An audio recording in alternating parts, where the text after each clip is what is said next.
ביום שלישי, 1 בנובמבר, נלך כולנו לקלפי ונמלא חובה חשובה.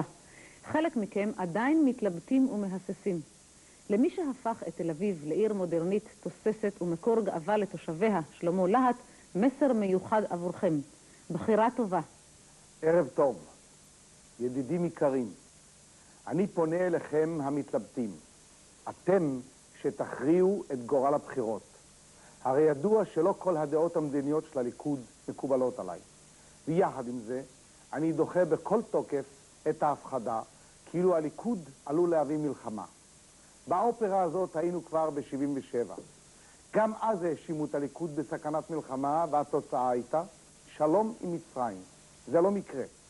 בכל מה שנוגע לפתרון ולהסדר עם שכנינו, הליכוד הוא הכוח היחיד שיכול לממש אותו. מפני שהליכוד הוא הכוח היחיד המסוגל להשיג הסכמה לאומית רחבה סביב פתרון של שלום. כך היה וכך גם יהיה. הליכוד רכש את המעמד הזה בזכות הצלחתו לבטל את המחיצות בין ישראל הראשונה לישראל השנייה, ולהפוך שוב את עם ישראל לעם אחד.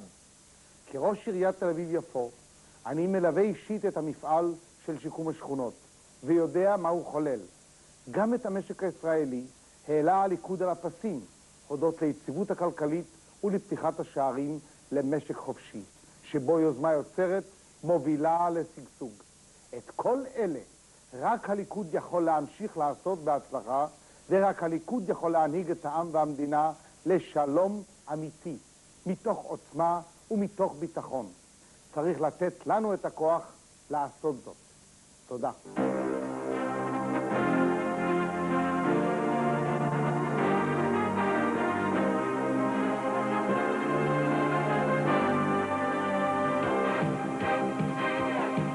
ביטחון אישי, שלום אמיתי, רק הליכוד יכול.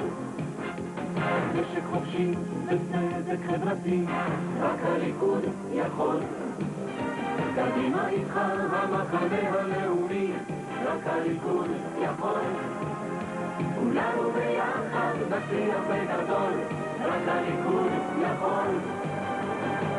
אני אתן לליכוד את הכל, כי רק הליכוד יכול. אני אתן לליכוד את הכל, כי רק הליכוד, רק הליכוד, רק הליכוד, רק הליכוד יכול. הליכוד